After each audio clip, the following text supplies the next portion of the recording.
బంగారు నగలు తాకట్టు పెట్టబోతున్నారా? వద్దు. తక్కువ డబ్బులు ఎక్కువ వడ్డీ ఎందుకు? సింపుల్ గా శ్రీ స్టార్ గోల్డ్ కంపెనీకి రండి. German technology, purity check, best online రేట్లో అమ్మి 2 minutes లో క్యాష్ ని ఇంటికి తీసుకువెళ్ళండి. ప్రశాంతంగా ఉండండి. నిజంగా ఏదైతే జరగకూడదని పగడ్బందీగా ప్లాన్ వేసి నిఘా పెట్టి ఈ జైషే మహమ్మద్ తీవ్రవాదం సంబంధం ఉన్నటువంటి వ్యక్తులందరినీ పట్టుకొని 3000 కిలోల దాదాపు ఉన్నటువంటి పేలు పదార్థాలను కూడా పట్టుకున్నారో మళ్ళా జరగరాని దారుణం జరిగిపోయింది. జమ్మూ కాశ్మీర్ లోని నౌగావ్లో పేలుడు జరిగి దాదాపు 9 మంది చనిపోయారు. 32 మందికి పైగా సీరియస్ గా ఉన్నారు. అంటే అక్కడ ఎక్కడైతే పేలుడు జరిగిందో అక్కడ ఉన్నటువంటి పోలీసుల మృతదేహాలు దాదాపు 200 మీటర్ల అవతల పడిపోయినాయి, చెల్లా చెదరైపోయినాయి. సో ఎంత దారుణం అసలు చెప్పడానికే వీలు కాని విధంగా అక్కడున్న మృతదేహాల భాగాలను వెతికే పనిలో పడ్డారు అక్కడున్న పోలీసులు, సైనికులు. సో అంటే ఈ నౌగావ్ ఏదైతే ఉందో మామూలుగా ఇప్పుడు కర్నూలు చెందినటువంటి ఐపీఎస్ ఆఫీసర్ సందీప్ చక్రవర్తి గారు ఏ ఏరియాలో అయితే జైషే మహమ్మద్ కు సంబంధించిన పోస్టర్లు వేస్తున్నారని వాళ్ళ మీద నిఘా పెట్టి పగడ్బందీగా వాళ్ళను పట్టుకున్నారో, తర్వాత వాళ్ళ దగ్గర ఉన్నటువంటి ఈ అమోనియం నైట్రేట్ లాంటి పేలుడు పదార్థాలన్నీ తీసుకున్నారో.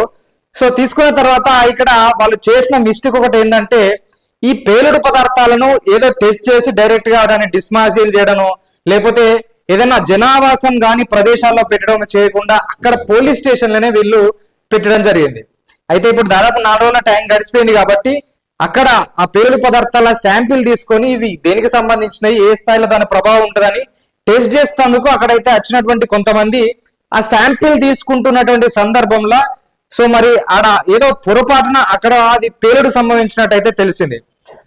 సో పొరపాటున ఆ పేలుడు జరిగింది. ఆ పేలుడులో 9 మంది చనిపోయారు, 32 మంది వరకు సీరియస్ గా ఉన్నట్టు మనకైతే సమాచారం. అయితే అసలు నిజంగానే అక్కడ పొరపాటున జరిగిందా, లేకపోతే అక్కడికి వెళ్ళిన వాళ్ళనో అక్కడ ఉన్న వాళ్ళనో ఏదన్నా వేరే అంటే తీవ్రవాదులకు సంబంధించిన వ్యక్తుల వలన దీంట్లో ఉన్నారా, అంటే ఆ పేలుడు జరగడానికి ఎవరైనా కారణం ఉన్నారా అనేది ప్రస్తుతం ఇన్వెస్టిగేషన్ జరుగుతుంది. కానీ మనం కొన్ని ప్రాణాలు తప్పించడానికి ఇంత ప్రాణాలతో చెలగాట ఆడి మరీ ఇంత సాహసం చేసి పట్టుకున్న తర్వాత కూడా ఇలాంటి టైంలో అంటే ఇవి స్టోర్ చేసే టైంలో కొంచెం జాగ్రత్తగా ఉండవలసింది. సో అనవసరంగా ఇప్పుడు 9 మంది చనిపోయారు, అక్కడ 32 మంది కూడా సీరియస్ గా ఉన్నారు.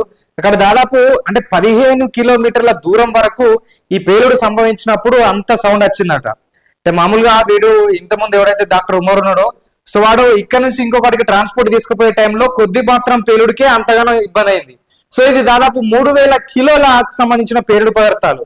సో అక్కడ స్టోర్ చేసిన టైంలోనో శాంపిల్ టైంలో ఇంత ఇబ్బంది అయితే జరిగింది. మరి నిజంగా ఇది ప్రమాదమేనా లేకపోతే ఎవరి ప్రమేయమన్నా ఉందా అనే దానిపైన ఇన్వెస్టిగేషన్ జరుగుతుంది. కాకపోతే పోలీసులు చెప్తున్న ప్రకారం అయితే ఇది ప్రమాదవశాత్తు జరిగింది, దీనిపైన వేరే ప్రచారాలు చేయొద్దని చెప్పి అయితే పోలీసులు చెప్తున్నారు.